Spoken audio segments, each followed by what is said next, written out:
la fidelidad al Señor, de cómo nosotros podemos ser fieles al Señor en tiempos complicados para los creyentes, ¿no? ¿Será que estamos pasando por tiempos de inestabilidad o ustedes consideran que estamos en un tiempo lo suficientemente bueno, estables en diferentes áreas de nuestra vida? ¿Qué piensan? ¿Ah? ¿Tiempos de dificultad? ¿Son tiempos estables o inestables en los que estamos pasando por ahora? ¿Por qué son tiempos inestables? Bueno, muy bien. Aquí dice la hermana que ya la gente no quiere creer en Dios. ¿Por qué estamos pasando por tiempos inestables? Crisis económicas, guerras, ideologías. Muy bien, entonces digamos que puede ser una enseñanza que nos va a servir de algo en esta mañana, ¿no? El Señor hablándonos. Y quise tomar como ejemplo de los muchos ejemplos que hay en la Biblia. Hay muchos ejemplos. Hay mujeres, hay hombres que nos pueden, jóvenes, viejos, que nos pueden servir de ejemplo, pero quise tomar como ejemplo a este hombre que se llama Elías. Elías. Y yo he puesto el tema ahí, ¿no? Elías, un ejemplo de fidelidad al Señor en tiempo de inestabilidad. Inestabilidad. ¿Cuántos Elías hay aquí esta mañana? Levanten la mano. Esta mañana los saludé, le dije, hermanos, voy a hablar de usted un rato. Ahí en Santiago capítulo 5 les voy a explicar por qué me llamó la atención Elías. Santiago capítulo 5 dice algo de este hombre que me parece interesante, ¿no? ¿Ya lo encontraron? Todos los de la era digital ya lo tienen. Nosotros los que todavía usamos el papel, ahí estamos, moviendo los dedos. Dice Santiago capítulo 5, versos 17 y 18. Elías, ¿qué? Era un hombre sujeto a pasiones semejantes a las nuestras. Aquí lo vienen usando en el contexto de un hombre de oración, porque se viene hablando de oración, pero lo que me llama la atención es cómo lo comparan a Elías. ¿Como un superhombre o cómo? ¿Qué opina Joel? Y a mí también, a mí, una vida, un hombre sujeto a pasiones semejantes a la nuestra, dice que oró fervientemente para que no lloviese y no llovió sobre la tierra por 3 años y 6 meses. Y otra vez oró y el cielo dio lluvia y la tierra produjo su fruto. Entonces vamos a hablar de un hombre que no es un Superman, no es un superhombre. Hermana, era una persona como usted y como nosotros, común y corriente, con sus luchas, con sus dificultades. Tanto en la vida de Elías fue que a pesar de las situaciones por las que él estaba pasando y atravesando, propuso en su corazón, hasta lo último de sus fuerzas, mantenerse fiel al Señor. Eso, que me habiliten uno que se parezca al pelo mío, alámbrico. Bueno, ahí me van diciendo. Entonces, por eso lo tomé. Y hermanos, la historia de Elías es una historia muy bonita porque se desarrolla en un libro del Antiguo Testamento. Ahora sí vamos allí donde vamos a estar estudiando. En primer libro de los Reyes. Ahí vamos a estar estudiando. Voy a estar pasando de manera panorámica a través del capítulo 17, 18 y 19, porque quiero que esta mañana, esta mañana a través del ejemplo de este hombre que era un hombre común y corriente, miremos que Cada uno de nosotros, hermanos, cada uno de nosotros enfrentamos esas mismas luchas, esas mismas situaciones, y a veces la tendencia de nosotros es, en lugar de mantenernos fieles al Señor, agarrados de la mano del Señor, a veces la tendencia de nosotros por naturaleza es apartarnos, separarnos del Señor. El nombre Elías tiene un significado muy bonito. ¿Alguien lo sabe, el nombre de Elías? ¿Qué significa? Porque en la Biblia cuando aparecen algunos nombres tienen significado, ¿sabían eso? Su nombre debe tener un significado. Es bueno que usted lo googlee por ahí en una fuente seria de Google, ¿no? ¿Qué significa su nombre, no? ¿Qué significa Elías? A ver, muchachos, háganle, muevan esos dedos. Una de las definiciones del hebreo es: Dios es mi Señor, o a la inversa, mi Dios es Jehová. Eso significa Elías. ¿Sí sabía eso, Elías? Qué nombre tan hermoso el que usted tiene. Mi Dios es. La pregunta mía para ustedes: ¿Jehová es su Dios, sí o no? Muy bien. O sea que en la práctica, cada uno de nosotros tenemos algo de ese Elías, porque Jehová es nuestro Dios, Dios es nuestro Señor. ¿Están de acuerdo con eso o no? Muy bien, ahí hay puntos de encuentro. ¿Qué estaba pasando en Elías? Con Elías, pues ahí en esa primera parte dice que fue fiel al Señor en tiempos de inestabilidad, y yo puse ahí inestabilidad social para ponerle ese tinte político que tanto nos gusta a los colombianos, ¿no? ¿Ah? ¿Cómo creen que el país está en la parte política hoy? Bueno, malo, regular, mejoró o empeoró. Yo sabía que aquí hay hinchas del Cúcuta Deportivo. Hermanos, depende de la percepción que usted tiene, sabe si los días son buenos o malos. La Biblia dice que los días cada día van a ir empeorando la situación, que no fue culpa de Uribe, que no fue culpa de Santos, ni de Petro, ni tampoco es culpa del doctor Duque. Hace parte de nuestra condición humana, ¿no? Pecaminosa y mala, que somos un pueblo rebelde y contradictorio y no nos conformamos con nada. Pero miren, en el tiempo de Elías, si usted va allí al capítulo 16 en la parte final, que es que le da la introducción a Elías, Elías hizo su ministerio cuando estaba reinando un hombre que se llamaba Acab, terminado en B, Acab. Y si usted mira el versículo 29, del versículo 29 al 34, hace una biografía de quién era ese rey. Si ustedes creen que en Colombia han habido presidentes pésimos, incluido el que tenemos, usted está equivocado, hermano. Hemos tenido, en comparación con ese Acab, nosotros hemos tenido, Dios ha tenido misericordia de Colombia más bien. ¿Quién era ese hombre Acab? Primero que todo, la Biblia dice que reinó ¿cuántos años? No, reinó 38. Dice que comenzó a reinar en el año 38. 22 años. ¿Cuánto es el periodo político de un presidente en Colombia? Y entonces, ¿por qué lloran si este reinó 22 años? ¿Cuántos años lleva Maduro? Mire las características de este rey. Dice que hizo lo malo, escuchen bien. Hizo lo malo ante los ojos de Jehová, pero no solo lo malo. Dice ese verso 30 al final. Dice, más que todos los que reinaron antes de él. ¿Cómo lo ven? ¿Una joyita o qué? Y ustedes se quejan del presidente que tenemos, hermano.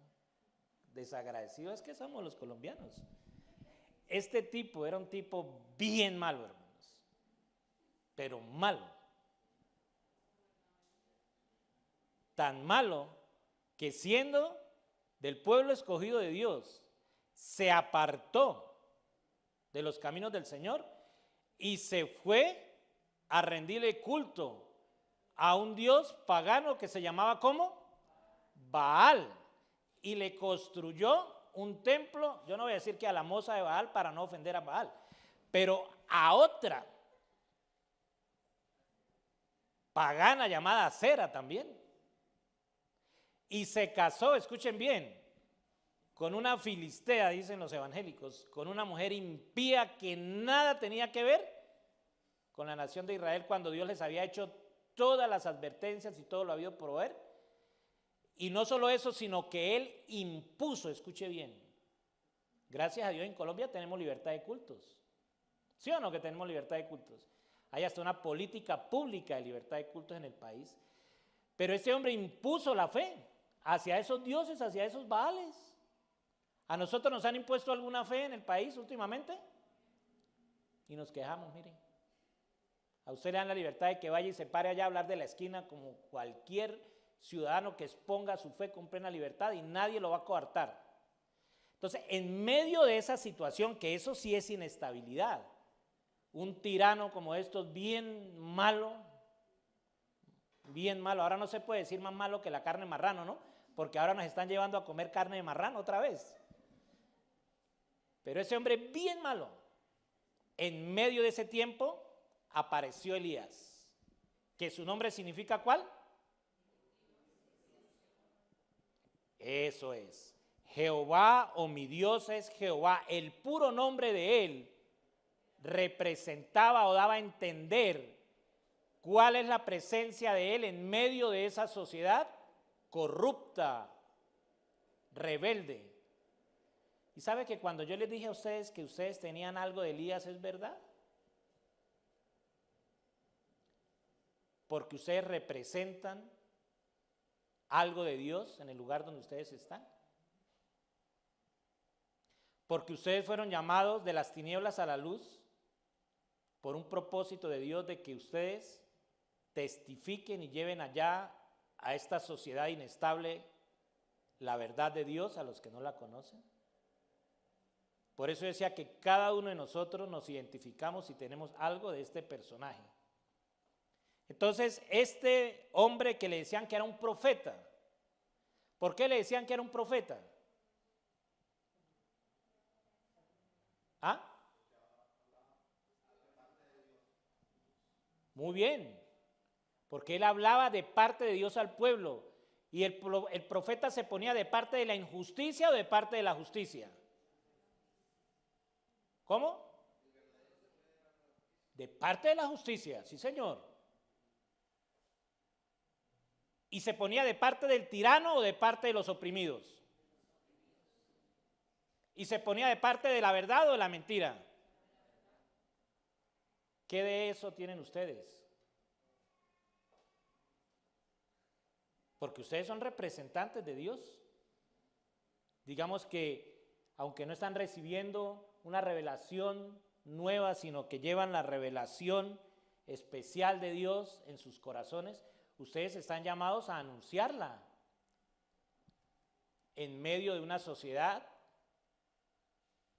tan inestable como la que tenemos ahorita. Lo que yo no sé es si ustedes se están poniendo de parte del tirano o de parte del pobre. Lo que yo no sé es si ustedes se están poniendo de parte de la verdad o de parte de la mentira. O si ustedes están de parte de la justicia o de parte de la injusticia. Eso es algo que ustedes deben meditar y pensar, de parte de quién están puestos. Yo una vez lo dije aquí desde el púlpito, que nosotros no fuimos puestos aquí para hablar de política, sino hablar de la palabra del Señor. Y llevar allá algo que los políticos no llevan, pero ustedes sí tienen. Y es llevar un mensaje de parte de Dios al pueblo en medio de la desesperanza y en medio de las situaciones difíciles por las que atraviesa el país. ¿O es que nosotros estamos agarrando bando? ¿Nos estamos poniendo de parte de Acera o de Baal? ¿De cuál de los dos? ¿O estamos precisamente diciendo que Dios es mi Señor y que yo soy un mensajero de Él como lo fue Elías? Y que donde hay injusticia, si en su trabajo hay injusticia, Usted no puede estar de parte de la injusticia. Así le cuesta el puesto.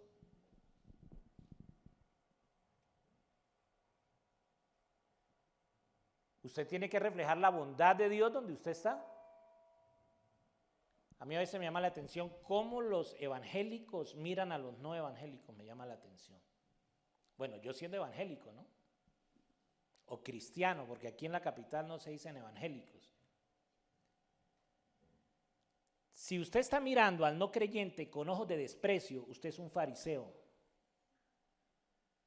Usted es un fariseo que dice que conoce la palabra, que la tiene, pero no la vive ni la experimenta hacia su prójimo. ¿Cómo tiene que mirar usted al no creyente? Como Dios lo vio a usted. ¿Cómo Dios lo vio a usted? ¿Cómo?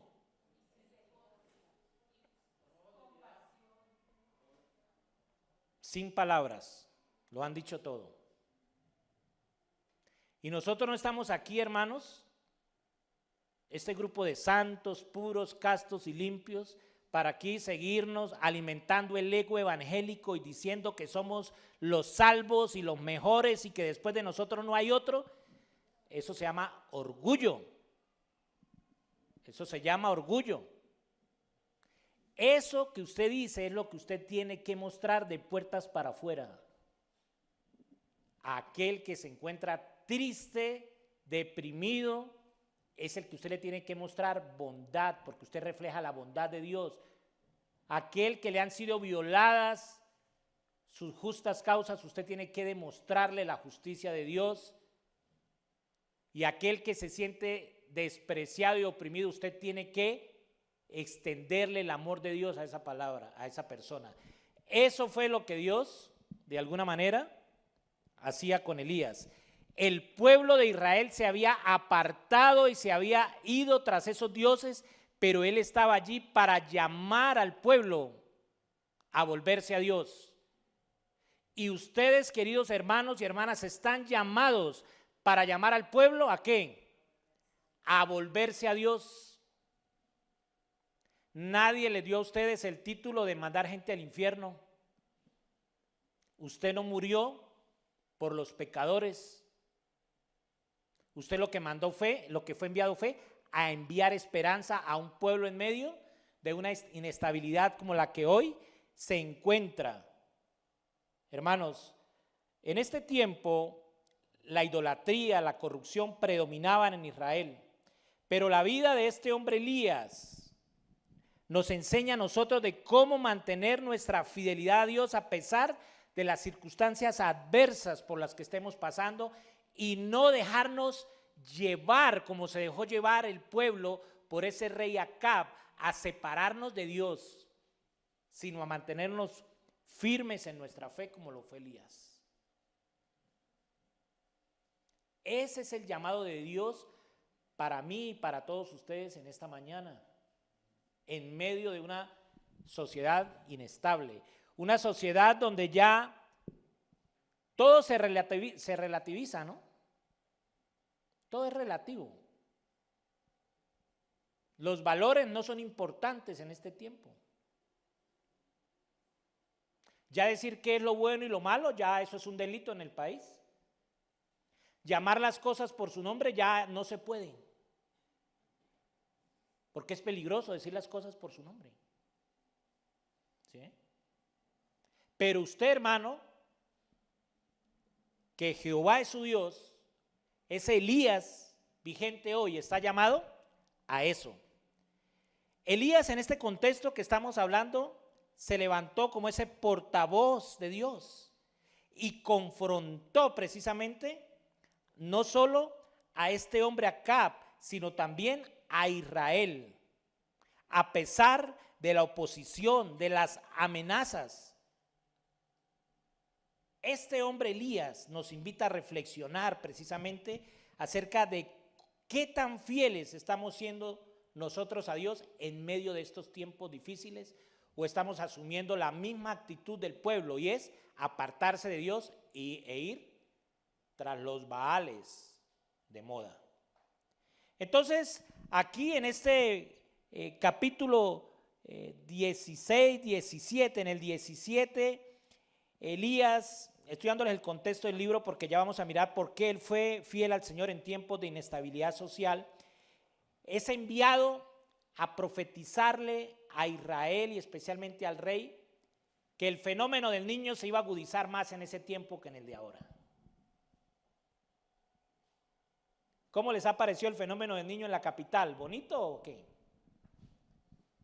Les están racionando el agua, ¿no?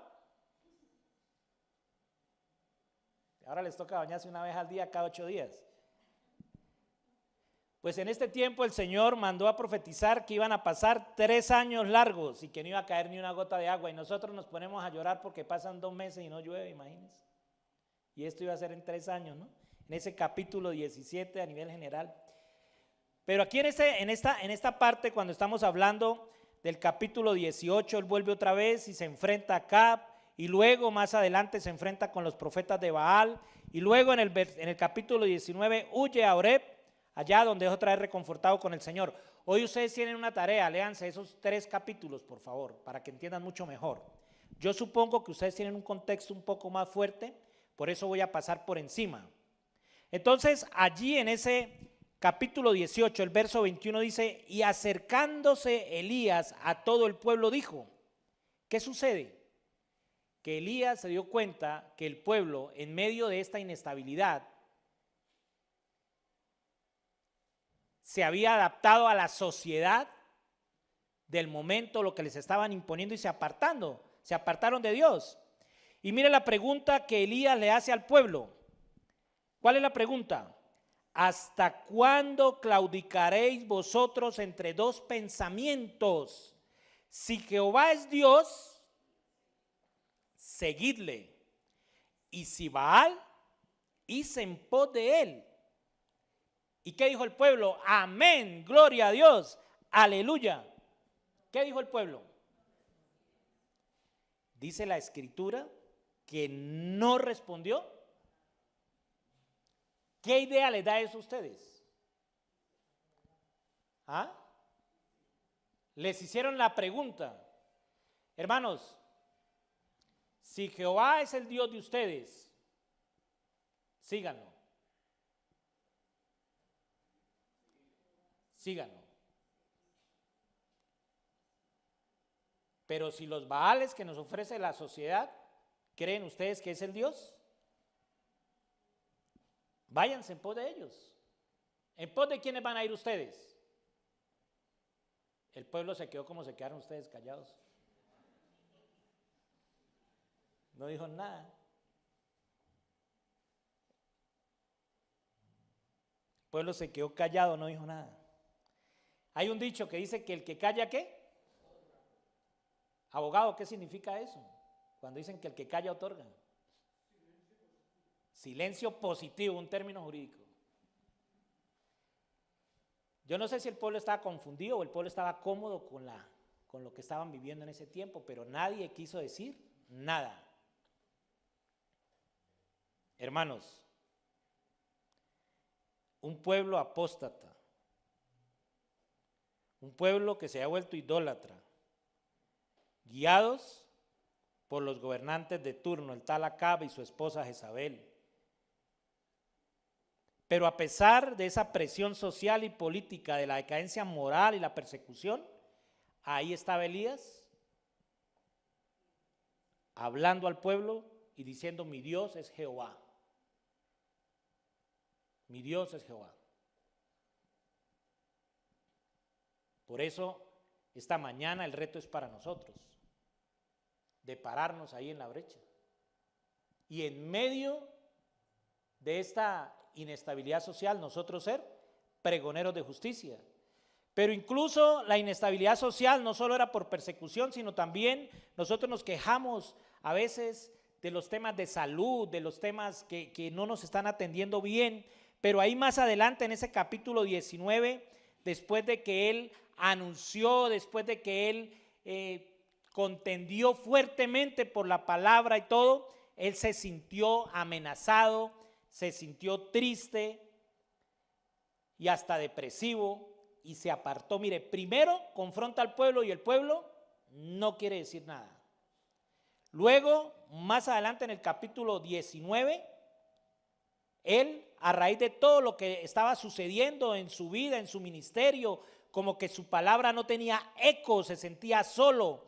Dice que se fue por el desierto un día de camino y vino, se sentó debajo de un enebro, de un árbol, y deseando morir se dijo: basta ya, oh Jehová, quítame la vida, pues no soy yo mejor que mis padres. Y echándose debajo del enebro, se quedó dormido, y el hombre entró en un estado de depresión, en un estado de enfermedad, triste, desolado.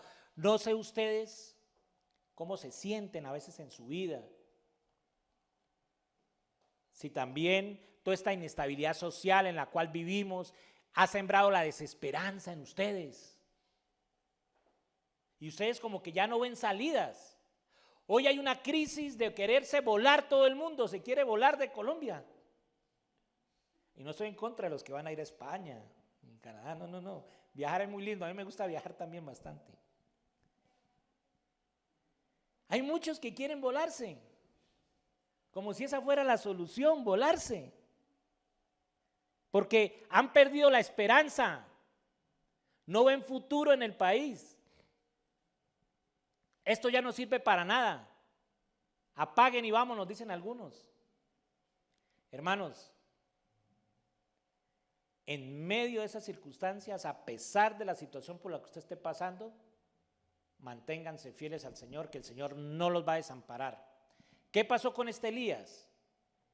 Que el hombre cayó en ese estado depresivo, triste, desesperanzador, pero ahí Dios, porque si vamos a hablar de fidelidad, Dios dice allí que mandó un ángel y le tocó y le dijo: levántate y come, levántate y come. Hermanos, cuando usted esté en una situación crítica, Colombia está pasando por una situación emocional fuerte a raíz de todo lo que está pasando, hermano. La enfermedad mental es una realidad. Pregúntenle a los psicólogos, pregúntenle a la gente que sabe, verá que la gente está padeciendo de muchos problemas mentales, mucho ataque de desinformación, los medios de comunicación. La gente dice: esto se acabó, la economía no sirve, se fue a pique el país, los comunistas nos van a matar, Maduro va a venir aquí a hacer todo eso es un caldo de cultivo que Satanás, el demonio, ¿sí?, le gusta polular a través para llenarnos a nosotros la cabeza de cucarachas y creer que Colombia es el país paria y peor de toda la región. Mentiras. Colombia es un país hermoso, maravilloso. Tenemos una de las capitales más lindas de toda Sudamérica. Siempre estamos pensando en negativos y eso nos puede llevar a la condición a la que se fue precisamente Elías. Y el Señor vino a darle palabras de esperanza, alimentarlo y a decirle: levántate. Y si usted está pasando una situación difícil en su vida, si está pasando por un momento triste en su vida, hermanos, levántese. Dios no lo va a dejar, Él está ahí. Manténgase fiel al Señor, amén. Pero también, hermanos, no solo la inestabilidad social, sino también la parte económica que tanto nos duele a nosotros, ¿no? Tanto nos duele. ¿Qué va a pasar? Me echaron del trabajo. ¿Qué va a pasar? Me quedé, la empresa se fue a pique. ¿Qué va a pasar? Siempre nosotros, ¿qué va a pasar? ¿Qué creen que va a pasar? Se quedó sin empleo, ¿qué cree que va a pasar? Va a decir: me van a echar, claro, me van a echar ¿me van a echar de qué? Del apartamento, ¿no? Los recibos siguen llegando, ¿verdad? Y el hambre nunca cesa. ¿Qué más pasa cuando lo echan a uno del trabajo? ¿Ah? Los varones se les cambia el genio, ¿sí o no? ¿Se ponen más chistosos, más contentos los varones o cómo se ponen cuando llega la estrechez económica? ¿Ustedes qué piensan? Mujeres, hablen, mujeres, ustedes que dicen: ay, qué machistas esos, no dan oportunidad de hablar. ¿Cómo se comportan los hombres en tiempos de dificultad económica? Muy bien, hermano, como Shrek, eso dijo, como Shrek. Porque la seguridad del varón está en el bolsillo, ¿no? Nosotros nos sentimos bien si tenemos y estamos seguros, pero cuando llega la crisis, el mal genio, la grosería, el temperamento, todo cambia. La pregunta es si Dios va a cambiar en sus planes y lo que tiene con usted. Mira, hermano, yo cuando veo hermanos que se han quedado en situación económica difícil, A mí me gusta siempre traer a mi mente versículos de la palabra que me llenan de ánimo. Ese que dice, no he visto justo desamparado. ¿Quién lo dice? El Señor lo dice. Que no he visto justo desamparado, ni su descendencia que mendigue pan, no la he visto. ¿Ah? Joven fui y he envejecido, la experiencia, ¿no? Hermanos, ¿por qué hay que mantenerse fieles al Señor en medio de la inestabilidad económica? Dice allí el pasaje que los cuervos le traían pan y carne por la mañana y pan y carne por la tarde y bebía del arroyo. Y esto fue en medio del contexto de la sequía que hubo, que se acabó la comida, hubo hambruna, se acabó el trabajo, no había qué hacer. Pero este hombre Elías no estaba renegando contra Dios. Este hombre Elías no estaba de mal genio. Este hombre Elías estaba confiando en lo que Dios iba a hacer. Hermano, si Dios le mandó cuervos a Elías para que le trajera pan por la mañana y pan y carne por la tarde, ¿usted cree que ese Dios no lo va a sostener a usted en los tiempos de dificultad? Aquí hay un promedio más o menos de edad entre los más viejitos y los más jóvenes, pongamos de 40 años, ¿verdad? Un promedio de vida aquí así, si hiciéramos, porque algunos somos jóvenes de 54, otros son más viejos de 60. Bueno, la juventud depende como usted lo mire, ¿no? Pero vamos a poner un promedio de vida de 40 años aquí.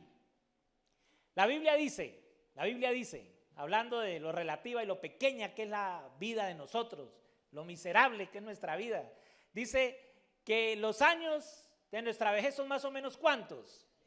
70 años.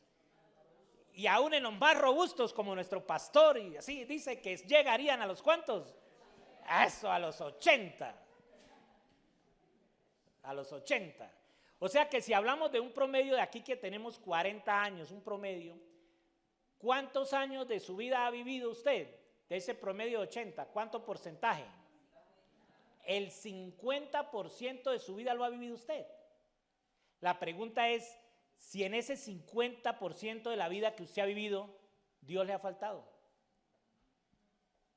Si Dios lo ha desamparado en esto, que usted ha caminado el 50% de su vida, hermano, ¿Dios lo ha desamparado a usted? ¿Ah? ¿Lo ha desamparado Dios? ¿Ha tenido el vestido? ¿Ha tenido el pan nuestro de cada día? ¿Ha tenido un techo, así sea debajo de un puente? ¿Ha tenido o no ha tenido? ¿Dios le ha faltado? ¿Y quién dice que Dios le va a faltar de aquí a los otros 50 que le faltan? O sea, ¿quién le metió esas cucarachas a usted en la cabeza? ¿Quién dijo que Dios le va a ser infiel a usted de aquí para allá? ¿Quién dijo eso? Él nunca.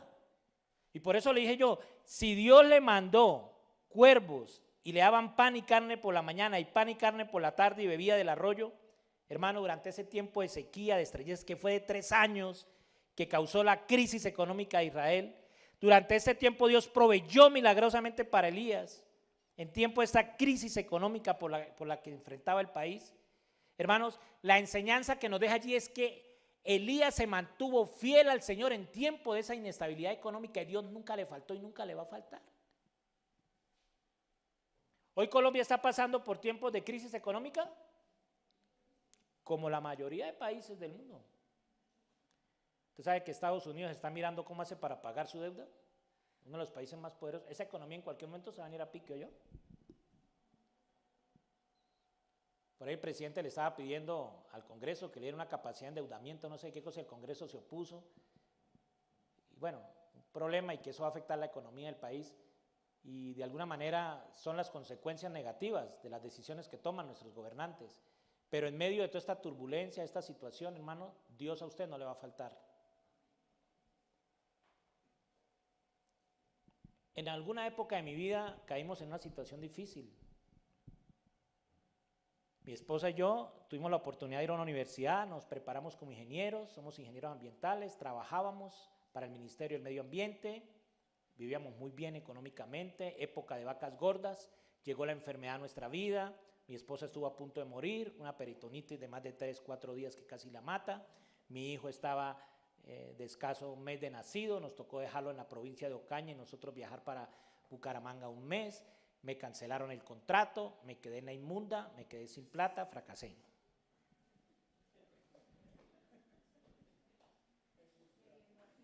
Debiendo arriendo, servicios, hice un pacto con la señora que le iba a pagar y le pagué.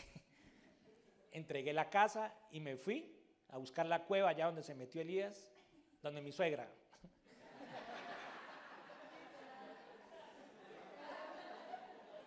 Dios provee. Y aunque ella no era un cuervo, a mí me llegaba el pan y me llegaba la comida y no nos faltó. Sí, en serio. No nos faltó. Y si yo lo pusiera a usted a contarme la historia de su vida cuando pasó por el fracaso, y si no ha pasado, lo felicito y gloria a Dios, pero prepárese. En algún momento de la vida, hermano, nos toca. En algún momento, entrando, saliendo. Peligroso, ¿verdad? Hermano, no me estoy burlando del fracaso. Estoy contándole cómo ve la óptica que uno ve de la vida, que uno cree que se le acabaron los caminos, que ya no hay más nada que hacer. Y usted cuando está en esa situación, antes de que se me duerman, usted dice, Señor, ayúdame. Dios, provee. Señor, esto es una situación difícil. Esa es la oración de nosotros, ¿verdad? Y llegan los hermanos de la iglesia, hermano, queremos darle a usted este humilde obsequio. Harina pan, hay habichuelas, hay lentejas, hay arroz, hay aceite. No, hermano, no. Dénselo a un necesitado. Sí, orgullo propio. Orgullo. Entonces, ¿para qué ora? ¿Para qué vive aullando y clamando a Dios que le ayude? Cuando le manda la bendición y usted la desprecia, ahí está, mire, mandándole comidita, llevándole. O un hermano llega y le dice, hermanito, tome esto por ahí. No. Orgullo. Hermanos, nosotros estábamos pasando por una situación muy bien y oramos al Señor y Dios no contestó. Aprendimos a vivir más de 3 meses de la misericordia y la gracia de Dios y aprendiendo que Dios nos responde a través de las personas que Él quiere traernos a nuestra vida, sean cuervos o sea lo que sea, pero Dios responde, hermano. Y nos llegaba a veces el pollito, y a veces llegaban los pañales de Juan Esteban, y a veces y la suegra preocupada por nosotros también nos ayudaba, hasta que el Señor nos sacó otra vez, hermanos, y aquí estamos otra vez de pie para la gloria del Señor. Hermanos, aprendamos de eso, aprendamos. ¿Sabe qué es la enseñanza mayor? Confiar en Dios, no en nuestras capacidades. Y saber que el que provee para usted no es la empresa. El que provee para usted no es el título que usted tiene de ingeniero de la NASA con especialización en Marte. No es. Es Dios el que provee para ustedes. Si usted tiene una empresa que está dando dividendos altos y eso lo felicito y gloria a Dios y hay que seguir empujando, pero acuérdese que Dios es el que lo ha prosperado a usted y le ha dado lo que hoy tiene. Nunca se olvide de eso, para que cuando llegue el tiempo de los 3 años de sequía a su vida, esté preparado también a recibir la bendición de acuerdo a lo que Dios tiene para sus vidas. Amén. Otra de las cosas, se terminó el tiempo, otra de las cosas, hermanos, ya terminando, es que no solo en el tiempo de Elías había una inestabilidad social y económica, sino también una inestabilidad espiritual terrible.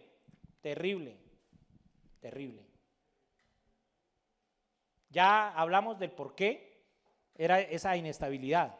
Por eso les recomendé que leyeran esos 3 capítulos hoy de tarea en su casa, 17, 18, 19, primer libro de los Reyes. Elías vuelve y se enfrenta otra vez a Acab. Y dice, y cuando Acab vio a Elías, le dijo, ¿eres tú el que turba a Israel? Y él respondió, yo no he turbado a Israel, sino tú y la casa de tu padre, dejando los mandamientos de Jehová y siguiendo a los Baales. Este hombre Elías, que su nombre significa ¿cuál? Amén. Fue llamado precisamente a que la gente entendiera que iba a venir un juicio de Dios en ese tiempo de cadencia espiritual, porque Israel había abandonado el pacto con el Señor y se inclinaba a adorar otros ídolos, especialmente a Baal, que estaba allí. Y él se enfrentó con valentía a esos tiempos turbulentos, desafiando al pueblo a decidir a quién servir. Hermanos, en estos tiempos de inestabilidad, y especialmente en la parte espiritual, cuando la sociedad se desvía de los caminos de Dios, usted, pequeño Elías, pequeña Elías, está llamada a mantenerse fiel a la verdad, a confrontar precisamente la idolatría como lo hizo Elías, a confrontar el pecado que prevalecía en la cultura, a llamar las cosas por su nombre. Elías nos enseña que a pesar del entorno espiritual, así sea oscuro, es posible ser una voz profética que llama al arrepentimiento. Es posible. Y no se cansen de hacerlo, hermanos. Hermanos, ustedes están llamados a llevar la justicia de Dios a Bogotá, a la capital de Colombia. Ustedes están llamados a llevar a esta sociedad que se daña, corrupta, los valores y principios de la palabra de Dios. Estamos llamados, no le dé miedo. Lo primero que yo le digo a mis hijos cuando llegan a un colegio, ¿sabe qué es? Identifíquese. No con la tarjeta, mi nombre es José Alejandro Mayorga, no. Identifíquese como creyente. Mi hijo estudió en uno de los colegios más famosos de Bogotá. Ha salido 2 veces por televisión. ¿Sabían eso, no?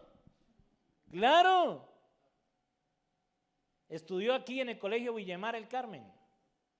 La primera vez que salió el colegio Villamar el Carmen por televisión, Noticias Caracol, hasta por ahí en los Estados Unidos, fue porque los compañeros del salón, algunos locos, echaron un poco de Viagra y un poco de, ¿cuál era el otro producto? Vive 100 y todo, y unas pepas de Viagra en una Coca-Cola, y le dieron a tomar a todos los compañeros del salón. Eso fue noticia a nivel nacional. Y las ambulancias salieron llevando chinos a punto de morirse. Pero mire que ese día que pasó el hecho, Dios lo salvó, ¿no, Elías? Ese día nosotros habíamos pasado una excusa y nos lo llevamos porque íbamos para Bucaramanga, y ese día sacamos la excusa y si no, él también termina tomando gaseosa. Porque los más vivos del salón hicieron eso para darle a los más nerds, a los más caíditos. Y los otros tomaron gaseosa de buena fe y los intoxicaron. Mi hijo estudia en colegios distritales y mis hijos estudian en las universidades públicas del país. Primero, pues porque no tenemos tanto dinero como para llevarlos a un colegio privado. Y segundo, porque ellos tienen que experimentar lo que usted y yo experimentamos en carne propia, es la realidad del país. Y ahorita salió otra vez el colegio, que fue la niña esa que le metió la puñalada al pobre muchacho ese y casi lo mata, es el mismo colegio. Ahí me preguntan, ¿los colegios de Bogotá son peligrosos? Le dije, no, hombre, mis hijos estudian en los distritales. ¿Ve? Por eso les decía que uno de los colegios más famosos. Pero ¿a qué les quiero llevar yo a ustedes? A que ahí en medio de esos, ellos tienen que identificarse como lo que son, hijos de Dios Altísimo. Y tienen que ser profetas del Dios Altísimo y tienen que decir qué es lo bueno y lo malo. Mi hijo en la universidad se ha metido en problemas con los profesores por decir qué es justo y qué no es injusto a la luz de los ojos de Dios. ¿Y usted se va a meter en problemas en la universidad? Cuando usted tenga que decirle, yo soy un hombre, una mujer que soy creyente. Yo creo en Dios. Jehová es mi Señor. Soy una Elías aquí en medio de esta inmundicia, en medio de esta porquería. Aquí estoy yo, ¿sí? Como siendo luz en medio de las tinieblas. Eso es lo que tenemos que hacer nosotros, nuestros hijos, nuestras esposas. En medio de toda esta inmundicia, Dios lo tiene a usted ahí como un pregonero de justicia. ¿Cuántos dicen amén? El problema es ese, ¿no? Que nos pongamos de acuerdo del lado correcto de la historia, como Elías. Conclusiones. Nos fuimos a almorzar, hermanos. Ustedes perdonen que me haya alargado tanto, pero lo que quería animarles es a mantenernos fieles al Señor. Hermanos, lo más difícil del ser humano es mantenerse fiel al Señor en medio de las vicisitudes. Pero mi oración y mi deseo y mi ánimo a través de este hombre Elías, que era un hombre común y silvestre, no silvestre de Angón, sino común y corriente, que ustedes se dieron cuenta hoy que la Biblia dice que estaba sometido también a todas las presiones sociales y pasiones con las que usted y yo vivimos. Era un hombre común y corriente, no era un superhéroe espiritual, porque ustedes dirán, no, pero es que Elías, imagínense. Fue el segundo que fue raptado por los extraterrestres, después de Noé, después de Enoc. Y la gente se asombra cuando hablan de extraterrestres, ¿no? Pero es que nuestra ciudadanía no es en la tierra, nosotros somos extraterrestres, está en los cielos, dice la Escritura, ¿sí? Hermano, la fidelidad de Elías a Dios en tiempos de inestabilidad nos anima como creyentes a mantenernos firmes en nuestra fe frente a los desafíos que plantea una sociedad cada vez más inestable, más corrupta. ¿Cuántos creen que eso debe ser así? La invitación es a eso. Por un segundo, pónganse de pie. Eso, dejen descansar sus glúteos en la paz del Señor. Y vamos a orar, hermanos, y darle gracias a Dios. Y pedirle al Señor que nos mantenga fieles en medio de tanta infidelidad, en medio de tanta situación difícil. Hermano, yo no quería hoy poner una carga sobre sus hombros, quería que ustedes salieran más ligeros. Y decirles que Dios siempre los va a respaldar en la noche y en el día. En los momentos difíciles y en los momentos oscuros, ahí Dios va a estar. Mantengámonos fieles al Señor, amén. Padre, gracias por tu bendita y santa palabra, Señor. Y gracias por mostrarnos a través de este hombre, Elías, Señor, que vale la pena mantenernos fieles a ti en medio de cualquier circunstancia por la que atravesemos. Y hoy muy probablemente muchos de los que estamos aquí, algunas familias, están pasando por situaciones muy difíciles, complejas. Pero quiero pedirte en el nombre de Jesús, Señor, que su fe se mantenga firme, confiando en ti, sabiendo que tú tienes el control absoluto de todo lo que pasa a nuestro lado, Señor. Y que fuimos llamados a ser pregoneros de justicia en medio de una sociedad inestable, en una sociedad que se pierde, en una sociedad corrupta. Bendice la vida de mis hermanos y hermanas aquí, la vida de sus hijos, sus hogares, sus empresas, sus trabajos. Bendice todo lo que toque en sus manos, Señor. Y ayúdanos cada día a mantenernos firmes y fieles a ti. Gracias te damos en Cristo Jesús. Amén.